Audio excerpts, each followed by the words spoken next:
Daily Dirt with Dustin Diggs. The Daily Dirt with Dustin Diggs. All right, welcome to the Daily Dirt with Dustin Diggs. We got another great guest today because of my friend Pete, my new friend Pete. Shannon Fitzpatrick OShea is here. Well, I was so impressed that you said all the names. Well, that's double the Irish. I was thinking that Triple the Irish. Triple the Irish. Yes. Right. You're just getting it from all angles. Right. So she has a great book. I'm going to cut to it right now. Scars That Heal. It's on Amazon. I saw that it's like, is it free right now for people to download? It is. So it's a free book that you can actually download. So we have the link below here on the video, so you can check it out on Amazon. And we'll dive into the book. We'll dive into her mission, Life in Action mission, which is right here. Whoops. Click right there. There it is. You work for this company here, and then just talk about some other things. And so welcome to the show. Thank you, Dustin. Thank you. I've heard like amazing things about you the last week. Like he really builds me up. Really. Well, yeah. He's got to really like you to build you up. So okay. It speaks of your character. Oh, well, thank you very much. Yes. Thank you very much. So we were talking earlier. You grew up in Hazelwood because we were doing the like St. Louis thing. What high school did you go to? Well, for a little while I went to Hazelwood West, right? But then kind of got into some trouble and transferred to a private school called Grace Christian, just down the street here in Maryland Heights. So off of McKelvey. Is it still there? I think it's still there. The church is still there. The school is not. It's right up the street from Pattonville. Okay. At that big old church. Yeah. Okay. So you grew up in St. Louis. Have you always been a Christian person? I have. Yeah. My parents raised us that way, and I've just been blessed by having amazing parents that stuck together through really hard times. Right. And I had the benefit as an adult becoming best friends with my dad. We kind of weren't that close growing up because he was never home. He worked 2 to 3 jobs my whole life just to try to make ends meet. It's a North County thing, you know? Yeah, well, right. But as adults, we became very close, and we ended up founding Life in Action Mission together, Liam for short, named after my youngest son, Liam, in 2009. So 2009. It's been 15 years. 15 years, and you guys do missions that you actually go to Asia, to... the Caribbean, Latin America, Haiti yeah. is my favorite. Yeah. Dad passed 2 years ago of cancer, so unfortunately don't get to travel with him anymore. But it's been a blessing that we got to do this kind of work as a family, and we did it multi-generationally. So Dad, me, the boys, my boys, I'm a boy mom. We all traveled together and then brought a team with us alongside of us. Sorry, I didn't mean to bump that. Brought a team alongside us and taught people how to be the hands and feet of Christ together. And it was how I raised my children. So it was established in 2009. So what made you decide that like we have to go outside the country? We got to go. Was it because there was an earthquake in Haiti, if I'm not mistaken? In 2010. 2010. Yes. Okay. So I was working at a mega church in Clearwater, Florida. I raised my sons in Clearwater. It's where I met my husband. It was a wonderful church.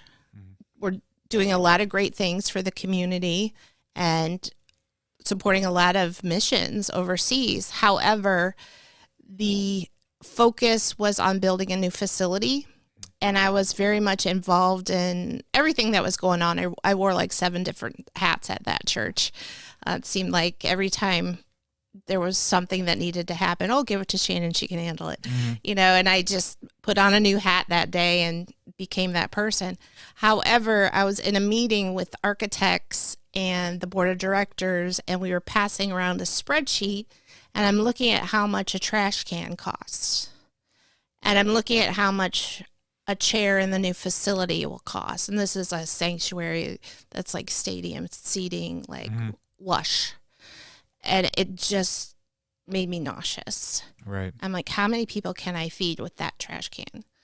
You know, and it was something that really was breaking my heart. And Dad and I had talked over the years that we needed to start our own ministry. He was in St. Louis. I was in Florida. And I said, Dad, it's time. And he's like, let's do it. I quit my job. I quit my good paying job, my benefits, and started working for free with my dad. Wow. And he ran a campus here in St. Louis. I ran one in the and then we would get together and do domestic outreaches together, like in bigger cities like Chicago, St. Louis, Tampa, Miami. But then a couple times a year, we would take teams overseas. We would train them in our own campuses. Yeah. What this is going to be like. Like training, what type of training? Just like how to handle Sometimes crowds baby steps, like take them on homeless outreaches, teach them how to interact with people that aren't like you. Feed people that are from a totally different socioeconomic background. We would go downtown and by the arch, in those go into crack houses and feed people. And we would train people that way. In Florida, we would take people to the migrant farms where we saw a lot of labor trafficking going on. And we would bring supplies and bring clothing and bring resources for their families. Those are baby steps. Right. Once people get comfortable doing baby steps, then they can see themselves doing something a little bit more out of their comfort zone. Right. Okay, now it's time to get a passport. Now it's time to talk about vaccinations that you may need in that country. Yeah. So we trained people that way. So, like some of the trainings is how to handle people as well, because when you go into these homeless places, God bless them, but they're some of them are dealing with mental illness. Sure. Some of them could be and that was a great thing. My dad was a licensed mental health counselor also, so he did a lot of practical trainings for the congregation. He was a social worker for a number of years, so he gave a lot of really good feedback and education that we needed to learn. You need to know the practical things about what you're dealing with and how to identify mental health challenges and what is a drug issue and what isn't, and when you should go into somewhere where you should maybe step back for a minute. It's a dangerous area. Yeah. So after the training, then you guys what was the first mission that you guys went on? Dominican Republic. Okay, so obviously you're not going to the 5-star hotels when you're going to the Dominican Not Republic. at first. Yeah. We did actually start going there towards the end because it was actually more affordable and cost effective to stay there because you're getting the food included and the hotel included. It was actually a better deal. Right, maybe off of a safe location too. For, and the staff. and you know that we're bringing kids with us, so you know they're going to be safe when they're in that compound. But then the next place we went was China, and that one was just me and Dad. And that was the craziest experience ever. Yeah, how is it when you go to China? Like, is it hard to get I would imagine it'd be kind of hard to get a passport to go to China, right? It was because that was around the time of the swine flu. Okay. And we had to get extra vaccinations and prove that we were vaccinated for the swine flu. And you saw a lot of people wearing masks, pre-COVID. Pre-COVID, right. So that was the first time I saw, like, on a big scale, people wearing masks. Yeah. And I'm a tall person. I'm 5'9". And obviously, kind of, Pete calls me Amazonish. I'm sure he means it as a compliment, yes. Yes, he does. In a Wonder Woman type way. Yeah. Right. But my dad is also tall and, heavy set. So we did not fit in very well, Dustin, in China. We just stood out like sore thumbs. Well, you got the blonde hair. I mean, that's probably not helpful. And then I'm also wearing high heels because I'm dressing up for services and stuff. I'm 6 foot tall at that point, walking around the city with my giant father, and they're staring at us, and it was wild. But we probably had the most effective ministry while we were there. Church is underground in China. Christianity is illegal. That's what I was going to ask. So they have really strict rules, especially now they have on your phone, if you do something, it's I forgot what it's a point system now, right? Yeah. A lot of our Facebook posts were blocked. Trying to put it out. Okay. Yeah. Wow. So interesting. sometimes we would do like speak at like 3 different churches in one day, and sometimes they were in the same apartment complex. You would just change floors because they would just be in people's apartments. Wow! Oh, wow! And sometimes we'd get on a bus and drive an hour across Guangzhou and be somewhere totally different. And it was wild. Wow! So, but you said it was illegal. So, what happens if the government found out that you were there for the church? You would go to jail. You would go to jail. So yeah, and definitely whoever was supporting that Chinese person would definitely be in jail. So, for instance, one of the churches, they had a female pastor, which was rare there. So they liked me because, oh my gosh, like a chick pastor came to China and she's talking and, she's my role model now. Right, so then they probably don't see much female empowerment there either, right? So, right. And so they kept having us come back and wanted me to talk, and they didn't want Dad to talk. So it was weird. Like some places only wanted Dad to talk, and some places only wanted me to talk. So we just kind of felt the audience and tried to go with that. But they invited us to go on outreach with them. We didn't know what that meant. Yeah. So we said, okay. So we get in the back of this unmarked van with no windows, no seats. Oh my gosh, wow. And we're sitting Indian style in the back of this van. And it's the middle of Guangzhou, which is like 13 million people or something. And we're traveling across the big city. And we end up in this village. And you knew you were in a village because everyone was like significantly smaller and malnourished. Like you could tell you were not in the city anymore. And we go to a wallet factory. And the people in the wallet factory had just become Christians, the owners. And they had their employees stay after an additional 2 hours to hear us speak. And they paid them. Oh, they paid them. Okay. And when we got there, they were so like reserved and polite. They were sitting like 10 rows of 100 people. And we get there, we're sharing about the Lord. Dad feels we're supposed to talk about forgiveness, so he keeps talking about, being mistreated, going through trauma, and then sharing about the power of forgiveness. And then he has me share part of my testimony, which is kind of what I wrote the book about, which is about overcoming sexual trauma, which a lot of girls go through in countries like that. Probably most girls have gone through it. Right. The average age of these employees was 14 years old, and they were working 10 to 12-hour shifts a day, 6 to 7 days a week. And we shared about forgiveness. And then I asked whoever wants prayer, wants to be set free from the trauma, even of these nice people that just became Christians that may have abused you previously, stand up. Every single person in the room stood up. Wow. So I said, if you're a man, get in Dad's line. If you're a female, get in my line. And we just prayed for all of them. Wow. And then afterwards, the owners had us come back. They feed you, no matter everyone feeds you in China. They fed us a meal, and as we were eating, someone comes in and said, the authorities are coming. They heard you on the microphones. They're coming to arrest everyone. Run, run, run. And we ran and jumped in the back of that van and just took off. So I don't know what happened to the owners. They could have went to jail.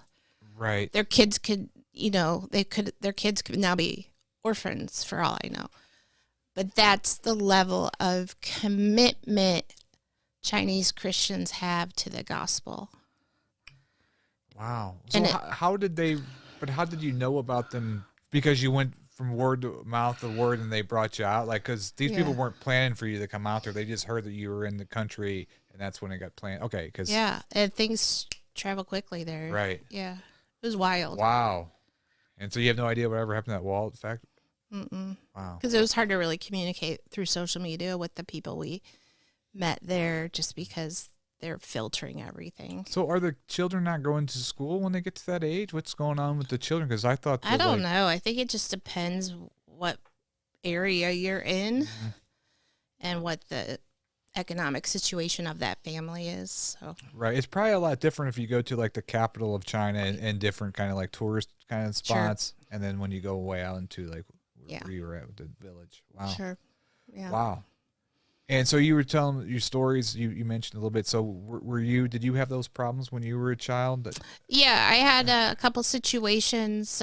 One when I was 3, I remember it clearly, and then again, like a date rape type thing when I was 14, and then something when I was an adult. So it's interesting because I'm able to talk about it without like crying, or anything. But so many countries I go to, everyone's just the same as me. Like, it doesn't matter what you look like. We're all the same. Everyone's gone through the same type things. Right. And so many women and so many girls, especially like in Haiti and the Dominican Republic, they all have gone through that. Every single one of them. We do a lot of medical missions, especially in the DR and Haiti. Mm-hmm. We have to bring so much STD treatments and education because every girl, if you're 7 or up, has an STD. Wow. And it's mind-blowing to me. Yeah. It's mind-blowing. Yeah, it's they sick. say it's in sick. America, they say in America it's happened to 1 out of 3 women. Right. That was just but those are just those who reported it. Right. So it's probably like every other. Maybe 50% or something. Yeah. So like, but in like a third world nation, or Haiti's considered a fourth world nation now, it's every girl.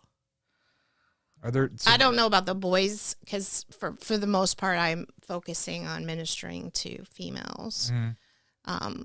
I know boys are high up there too. Well, we have a lot of laws here. Obviously, that needs to be better and more things they can do about it. But do they have laws in Haiti and those types of places? I mean, I don't really think so, is it looked Dustin, down upon? because Dominican Republic is number 4 in the world for sex trafficking. Number 4 in the world. Right. And it's a small country, by the way. I mean, it's like half of Hispaniola. Right. So how can that be, And if people weren't paying for it and buying it, then it wouldn't be. Like, you could walk out of your all-inclusive property and go half a block and see the girls on the streets. Right. Being forced to do that. Wow. We had a situation, we were supporting a safe house in the DR in Sosua, which is near Puerto Plata, which is a very touristy area.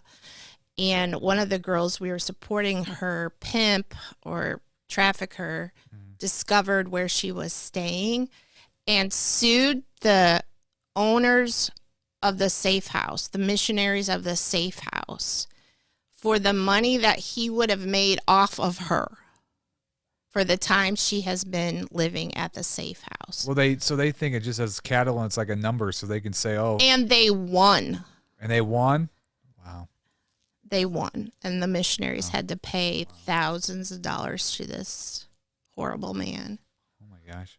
And he pulled her out of that safe house too. So what age do you think it starts at, 7 or 8? That's what I think so. And then it goes to what they turn. I think it just always goes, Dustin. I think it's just part of the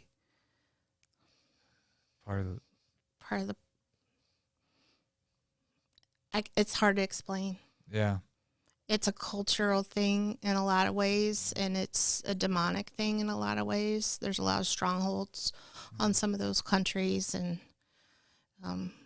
well, it's making a lot of money. It's just what somebody was saying. Yeah. It's because it can be used over and over again, so it pulls in a lot of money probably for their country somehow. Drugs used to be the number one thing, and now you can only buy a drug once. Right. The average time a human is sold is 10 to 20 times a day. That's average. Right. Oh, my God. 10 to 20 times a day. Wow. So, I mean, their lifespan's not long. Maybe I think it's 28 if they start young. But it's horrible. I think I was talking to Pete about this after the podcast that we had, but if you see it, because there is a hub here in St. Louis, I'm sure people are familiar about it, but what actions do you do? Because you're not supposed to engage, right? Because you can put them in danger, put yourself in danger. I always encourage people, the first thing to do is call the hotline. There's a national hotline. I ask people to put it in their contacts in their phone, and call the hotline. I've called the hotline twice this week, just from tips that I've gotten through my job and I don't work a job like that anymore. I do disaster recovery. Right.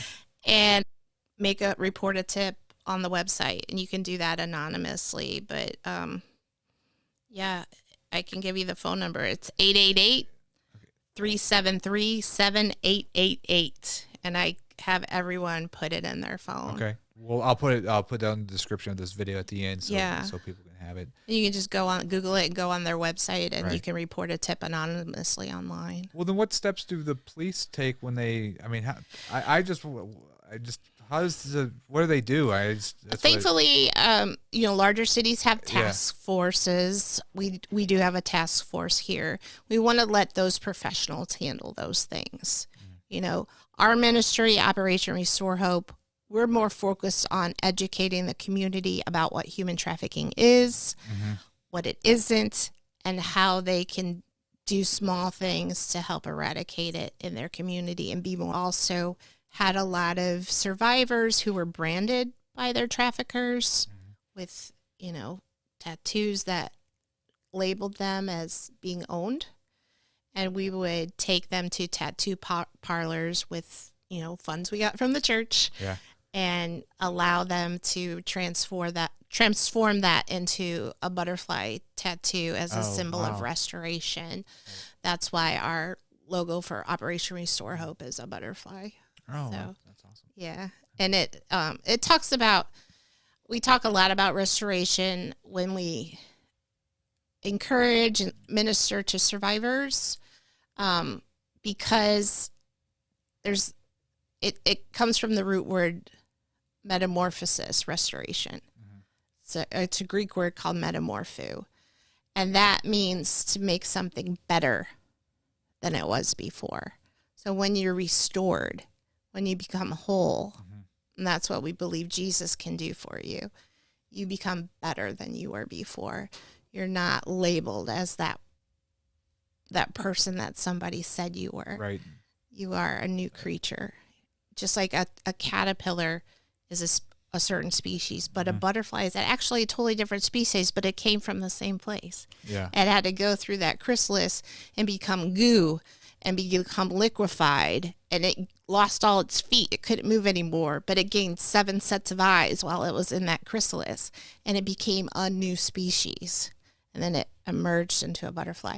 So that's what we believe can happen to survivors. And so when these people, they survive and they get saved, I mean, obviously if they're not born citizen here in the United States, do they still they don't, how does that work with the, like, immigration? They actually have more resources for people that aren't born here than for Americans. Yeah. Which is kind of, yeah. Yeah. We don't want to go down the Yeah, we don't want to go down there. Yeah. We all get something we could say about that. So there is steps that they kind of, okay. Yeah. Okay. There's a lot more resources. So when we did a lot of work, like in Florida, in the Plant City area where the strawberry fields are, and a lot of the migrant workers are on rotation, we saw a lot of labor trafficking and some sex trafficking, but mostly labor trafficking by these farmers. And it was interesting because there were so many resources for them and that our government provided. And we were so limited on what we could do for, our U.S. citizens. So, yeah, I guess the reason I was asking that one question is because I want people to, if you see something to report it from, it's not going to happen to them again. So there is actually protections for them. Right. Yeah. So that's why it's important to report them. So. Yeah, and we always brought like a Spanish-speaking person with us just so we could explain, and we had materials we could give them that were in Spanish that they could. Is that one there? So when you do the overseas, because for me, there'd be two things. There'd be the speaking. We always have translators. And the other thing is I only eat fast food. So like I don't know, like you're talking you ate in the village. Oh, okay. Like, stable foods just in case. Right. Because sometimes they would like kill a goat and it would be like a month's salary for a family, and they would try to feed us, and so And you have to eat what they give you. You Well, I can't know, be disrespectful. I know. That's why I know. Yeah. I would have to.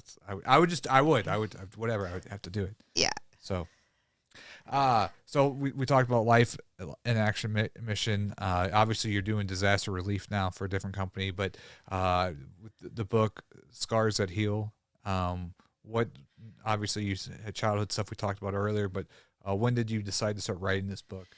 I think it was. I want to say it was like 2011. Maybe I wrote the book, and it came really fast. It was like God told me it was time, and I was just up all night typing like for weeks, and it just came to me. And everything, it's all scriptural based, so everything I share, I back it up with a scripture. So it's an interesting read. I get a lot of good comments on it. I'm writing the second version of it now because the first, I had a lot happen to me since then. I went through a divorce after a 23-year marriage. I died in January 2017. My heart, liver, my kidneys shut down. I saw the gates of heaven. A lot of things have happened. Yeah. And then I had a great man come into my life that I had been friends with for 10 years. This guy over here. He's on the camera shot, but we know who he is. Yeah. Yeah. So a lot of things have happened since I wrote that book. And I feel that it's time to share that. So I'm reworking it. Okay. Yeah. So we talked about your mission. There's obviously things happening here in St. Louis. What other things that you do with your mission? Obviously. So Pete and I, before we got married, we were actually we formed something called the Healing Tour, and that was our granddaughter. Oh yeah. All right. Let me get to the granddaughter first. There, right there. That's Finley, Sophia. She's our pride and joy. So we founded the Healing Tour together. Actually, before we were a couple, we were speaking in churches together, sharing our testimonies. As you probably know, my husband had a miracle healing with his back. Yeah, that was a great story. Yeah, and he had, back injury since he was 19, got hit by a car. God came to him in a dream. His, a surgeon invented a surgery just for him that saved his life. And I share my story of overcoming trauma, and it's more of an emotional healing story. So his is more of a physical healing story. Mine is more of an emotional healing story. And the reason that is powerful, Dustin, is because we're a 3-part being. We are a spirit. And as Christians, we believe that that's what gets saved at your conversion. But we possess a soul, and our soul is made up of 3 parts. It's your mind, it's your will, it's your emotions. It's how you think, it's how you feel, it's the choices you make. But you live in a physical body. So you're a tripartite person. You're made up of 3 parts. So your spirit's important to us because that's your, right, your salvation. But your soul, man, that's where we all have trouble. Our minds really mess with us, Right. Our thoughts, our feelings, our, self-doubts and all that all that stuff really makes a lot of us make some really crappy choices in life. And I really feel that emotional healing and really speaking to that part of us is where we all need to really focus. I think mental health challenges are finally getting talked about. I'm a big proponent of, counseling, therapy. I just got scholarship to do a mental health first aid training instructor class that I'll be taking for 3 days in May, where I'm going to be able to teach people mental health first aid and how to identify different things and be able to help people, not be their therapist, but be able to identify and steer people in the right direction. But I think this is something that needs to be talked about more. Yeah, I think that's what they don't talk about enough. Right. It seems like, especially with the COVID. I mean, that's one thing where it just blew up. I mean, everybody was locked indoors. You couldn't see your friends. There was not that human interaction, and I think that really played a plague on mental health. I agree. I did some speaking last year for a local health agency in schools, from 5th grade to 12th grade, and those schools had me speak about suicidal ideation and suicide prevention, and we talked a lot about what depression is, what anxiety is, and we did a quiz basically, and it helped you identify if you were feeling suicidal and if that person had so many checked boxes. But what's some of the 7 questions? Just because we have a lot of artists that watch this show, right? And so it's creative people, they have they probably suffer with depression a lot because just absolutely. It's just, I guess, part of the nature of it. Yeah. What's some of the 7 signs? Some of the questions are like, have you thought about hurting yourself in the past 7 days? Have you made a plan to hurt yourself? Have you had and it, like, depression thoughts, and it kind of gives you like choices to choose from, and depression is really linked to it, and I think we all battle that. Something I feel depressed, right? Because it just feels like there's a buildup. I just the release of being able to create something. I think it's for me for whatever reason. Too. Yeah, I agree, and I think we were born to be that way. We God created the world with words. And here you are using your words to showcase to our community what artists are like and what performers and comedians and whatever. Yeah. You're bringing that to life through words. That's how God created our world, my belief. Right. He spoke it into existence. You're speaking life into existence through your podcast and through your what you all are doing here at the network. Right. So that's powerful. Yeah. Well, I appreciate that. Well, I just, it's, I don't know, maybe what you were saying, sometimes you do stuff, it's poor God's calling, I guess. Yeah, cool. I think that's why Pete has identified, I mean, he's just spoken so highly of you this week. I know he has. And let me tell you, he's been known as one of the best interviewers out there. And I'm not just, blowing smoke up his skirt because he's my husband. Yeah. He truly is that good. And for him to compliment you, it speaks volumes. Yeah, so. It meant a lot, yeah. We were talking, so 7 steps, you go in, I forgot where we left off with the... so like the counselor would see him that day if they had, and they could check like a box. And then if they felt that they maybe needed to see the counselor sometime that week and it wasn't super, super urgent, they could do that. And it was like we were averaging, I think they wanted us to have about 10% of the class to identify. And I think my numbers were like 23%. Wow. And I don't know if it's the type of schools they were sending me to or what, but we were getting really high percentages of people identifying with suicidal ideation. So it seems like to me, what's your thoughts? Because we're kind of like the same age. We grew up in the 80s and 90s. With the social media, it seems with the younger generation right now, it affects them more. And we did a lot of classes on that, presentations on that too, Dustin. Just the cyber stalking and the cyber bullying has become such a big problem in schools that it's really causing a lot of depression and anxiety and stress that we didn't ever go through, Right. Somebody they would have to send you a letter in class or something. Remember that? Yeah, that's how you'd hear something bad about you. Yeah. Yeah, so I just, the pressure that's on these children and teens now is just so different.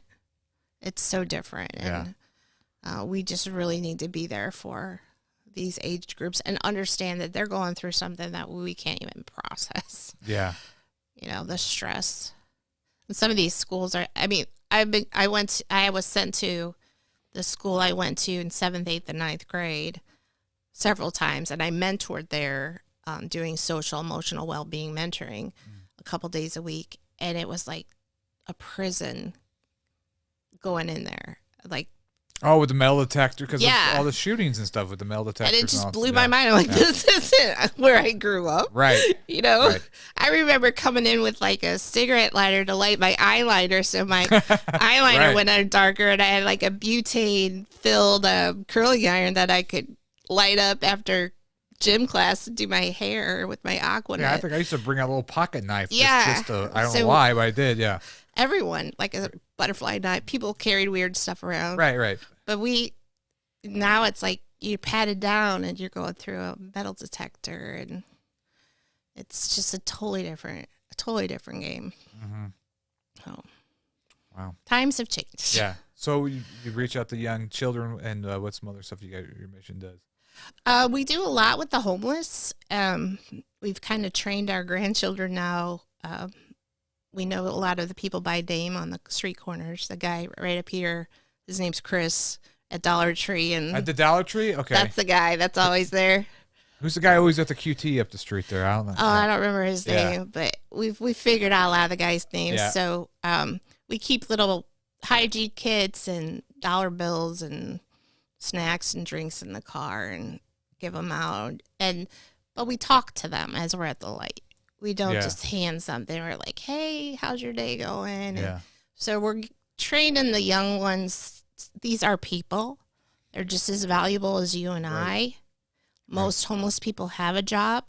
They just don't make enough to support having an apartment, right? Getting away from, they're just out here panhandling. Some might be, Yeah, but it's not my place to judge that. Well, right. Some people think it's not always a drug thing either. Sometimes it's a No. mental illness that it's Of just course. that they just it's hard for them to live a normal life. Yeah. Right. I mean, my son, Colin, he's like, I think we all got mental illness month.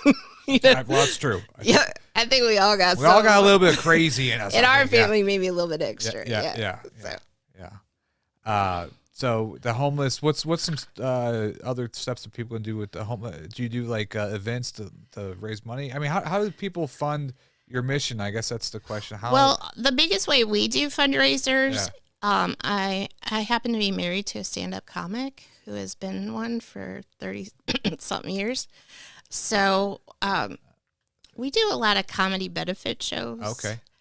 Which are easy ways for people to do something different and to support a nonprofit without, going to a church. Right. Or, dropping in just a basket or something. Yeah. yeah, they're doing something fun.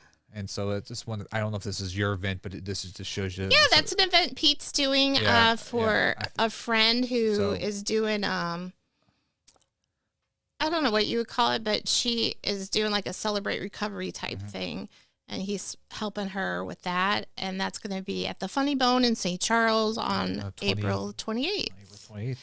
And they're going to have really good food too. They're going to have barbecue, pulled pork type of thing, so your ticket price gets you I do have some questions about food. living with a comedian, but I'm going to save that till. I don't know if we want to answer that. Well, I was just wondering how say it to, but you do he does do other stand-up events, so you do comedy events to raise money and we also just raise money through, our social media pages, GiveFly. People will donate.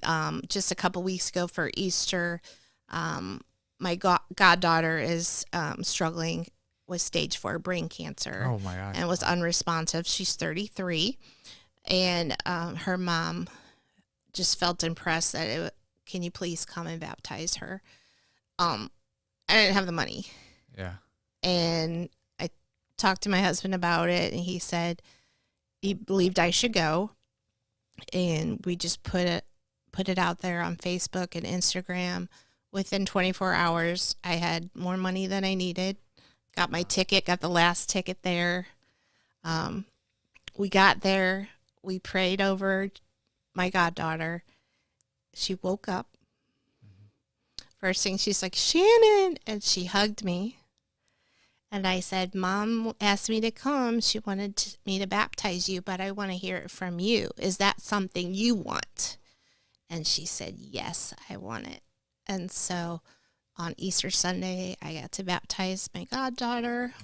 and she was laughing and she was smiling.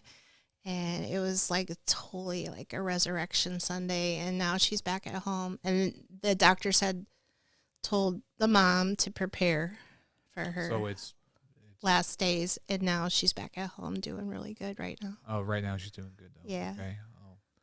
Well, we pray for her. Yeah. Yeah. She's awesome. So living with a comedian. So, like, do you feel like he goes up there and says a couple of jokes, and you're like, that's not how it happened, or is it like, Oh, I know that act backwards and forwards. Yeah. So I know when they're coming. I know when he's going to use me as a foil. I know when it's my turn. yeah, But living with him, they never stop. Like, I could get up in the middle of the night to go pee. And he is like, I'm thinking he's asleep. And Yeah. he's like saying some weird crap to me in the middle of the night.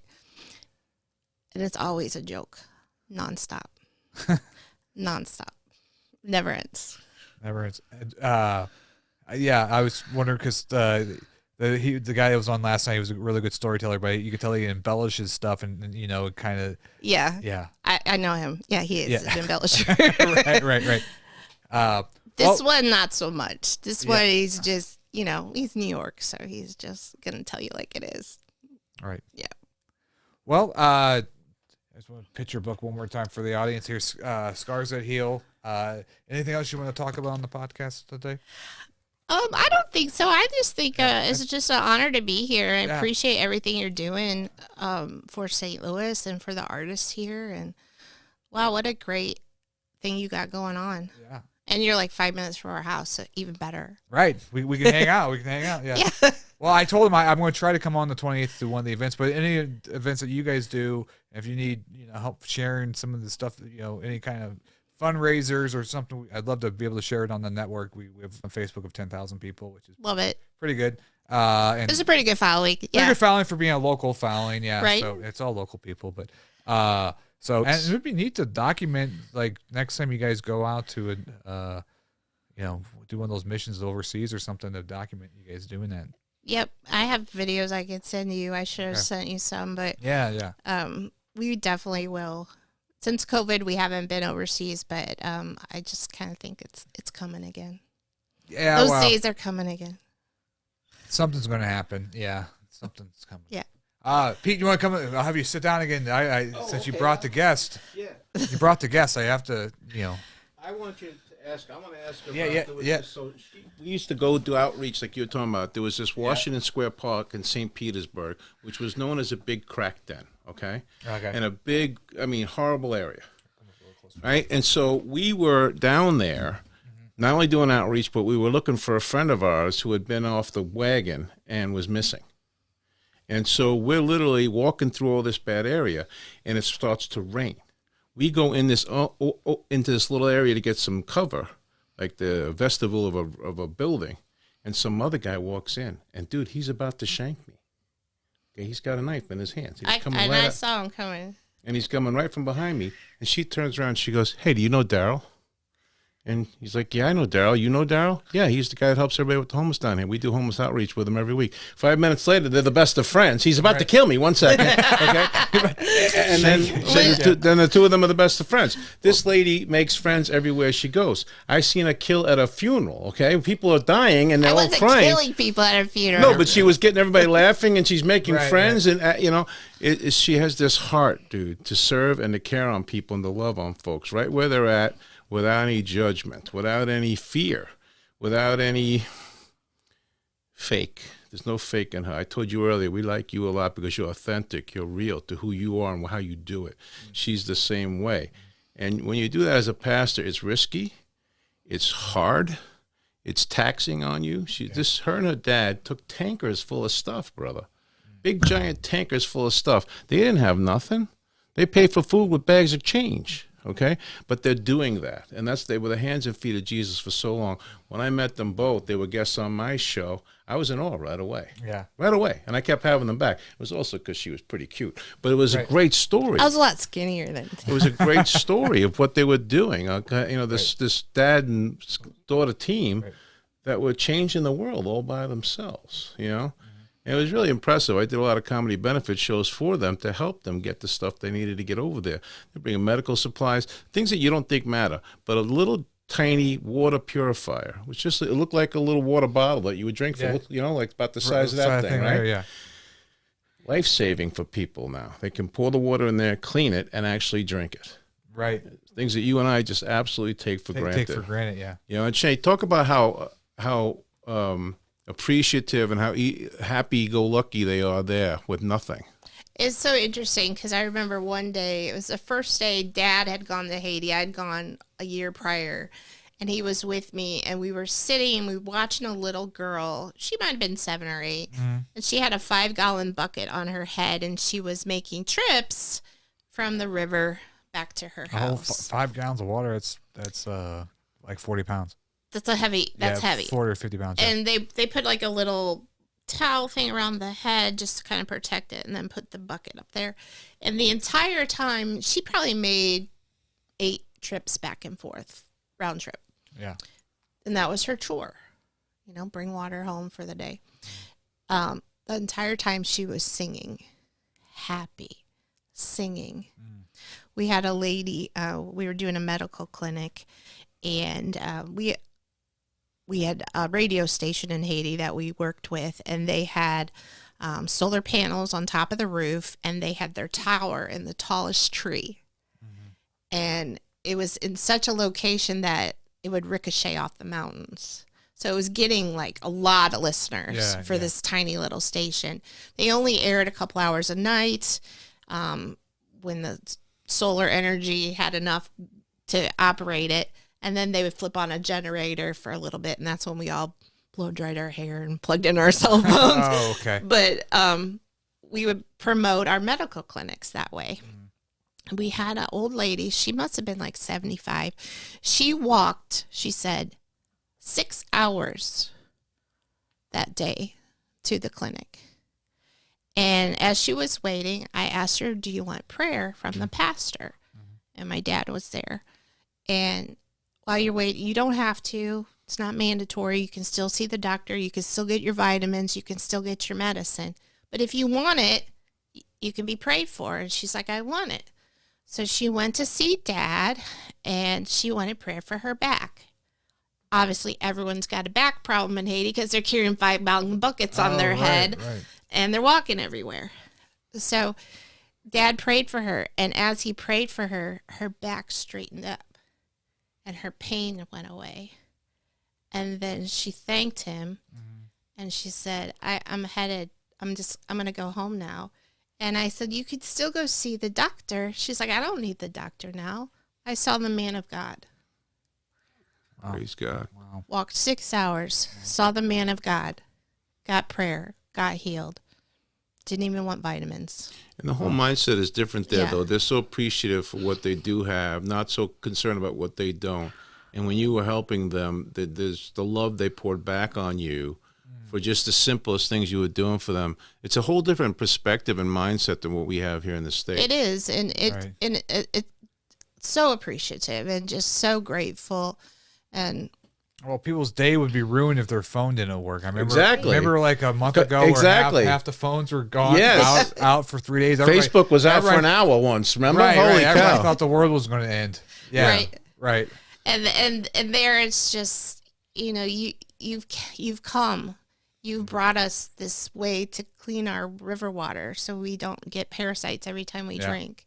You brought us this, medicine that can get rid of my parasites and treat my daughter from this horrible disease she has. And, we have vitamins now, and we have a way to send our kids to school because you brought shoes, So the little things, going to the Dollar Tree and buying every reading glasses that they have on the rack and spending $100 or $150 and bring them in a suitcase and giving them out to old people changes their lives. Right.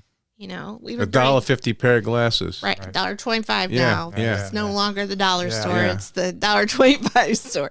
But it changes their lives because they can now see. Yeah. That's. You don't even think. It's so hard to.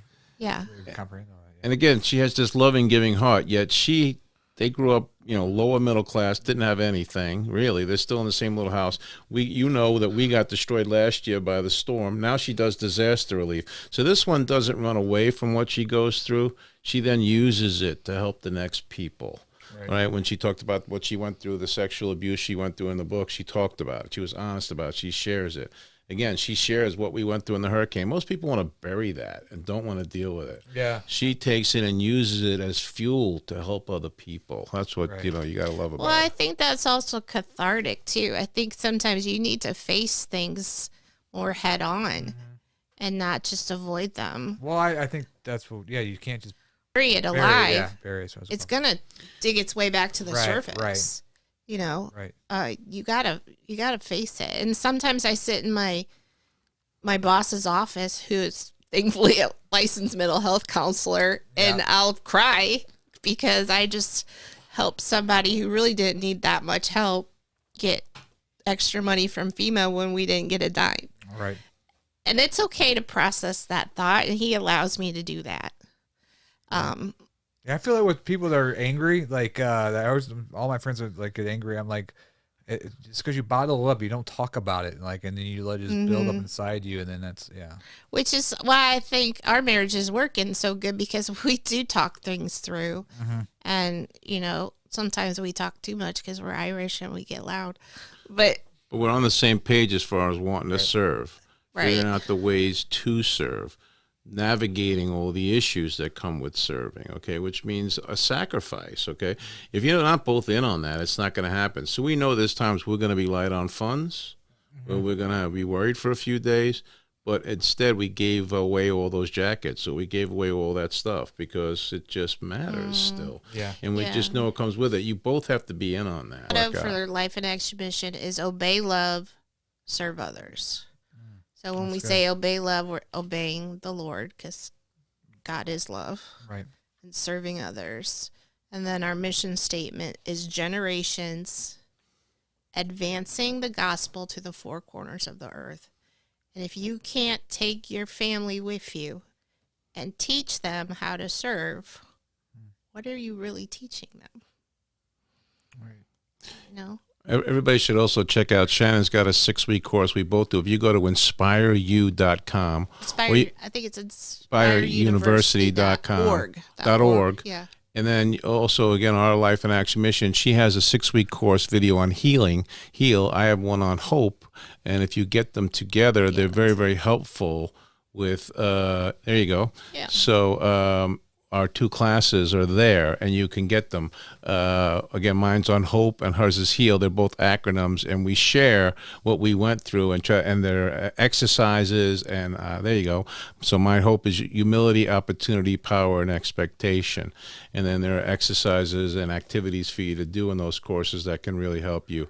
Yeah. And so you can get both we of those normally courses. sell those for $200 a piece, but anyone listening to your podcast, we'll just let you have it for any amount. Whatever donation you feel Yeah. led to give, we'll do it for that, Yeah. okay? I'll put this on the link on the bottom of the video. Yeah. As Yeah, well, if you just put on the thing that you saw us on with Dustin, we'll just do it for whatever you feel led to give. Yeah. Okay, Well, guys. like I told him about, you're going to get this video so you can put it on all your social media. Yeah. Too, so We'll just All right, so before bless we end, you people. want to mess with her a little bit? yeah, go for let's it. Go mess for with it. it a little bit. You have to go home with her. I don't. So I know, but I'm not worried about it because Okay. I can run a little faster than she does. So I hear tell that as a child here in this Hazelwood area of St. Louis, Missouri, you used to walk around dressed like Dirty Sandy and do the Grease songs out in the streets. Is that true?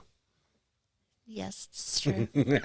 wait, Grease 1 or Grease 2? Grease 1. Definitely Grease 1, Olivia Grease- Newton-John, Yeah. with my black tights, my black leotard with the sleeves pulled down. Yeah. My mom would curl my hair at night so it would be nice and curly, and I would a white beret as a cigarette and walk up and down the street.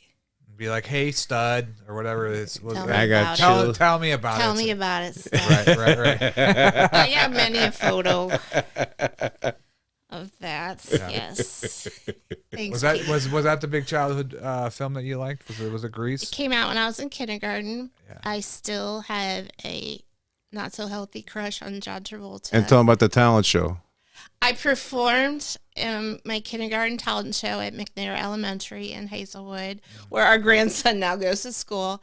I performed Grease Lightning and won a blue ribbon. However, practicing that routine with my dad in the basement for weeks till I was ready, he wasn't processing the words until I actually was up on the stage performing it. There are as a several dirty 5-year-old words in little that girl. song. There's several dirty words in that song. Yeah, lots of inappropriate things. And now I do human trafficking ministry, so it's come full circle. Thanks, babe. Can I stay here tonight, or is there a shed? Is there a shed? I was worried about. Is there a shed somewhere I can stay? Yeah. Well, thank you guys for coming on the podcast. Thank you for all the great guests this week, Pete. You've been great. So you're so good at what you do. She said I was always build you up, but I'm serious, man. You're really, really good at this, thank you. And you got a great heart too. So you're giving people great opportunity here with this platform that you have and this wonderful studio that you've built. You can tell from everything you do that it's done with your heart. There's real, you can tell. All right, thanks, Dustin Diggs. Thanks, Dustin Diggs. That's right. That was some daily dirt. That was some daily dirt right there. That wasn't really too much dirt though, but We thank you talk guys about a couple of dirty subjects, things that aren't exactly clean, like the whole, what you've been through and all that stuff. None of that. So it's, Well, the great thing is if somebody's watching this and then we could save one person or they see that because we're going to put that hotline number. There you go. If you want to learn more, we'll come to any church and do the Operation Restore Hope and show them everything, all the tips and things, the signs they need to see for human trafficking. She does a great seminar called Operation Restore Hope. We'll do that at any church for free. I think we're doing one at St. Andrew's Cinema and Event Center coming up shortly. Okay. We're talking to them about what day they want us to do that. Oh, that's good. Yeah. And if you want us to come do the healing tour also, we'll come tell our testimony, share our books and our thing. And again, if you need a comedy benefit show, we can come do that for you. Anyone needs to raise funds or awareness, reach out to us. Go to lifeinactionmission.com on Facebook or on our website. We're here to do the outreach and help out wherever we can. Awesome. Awesome. Well,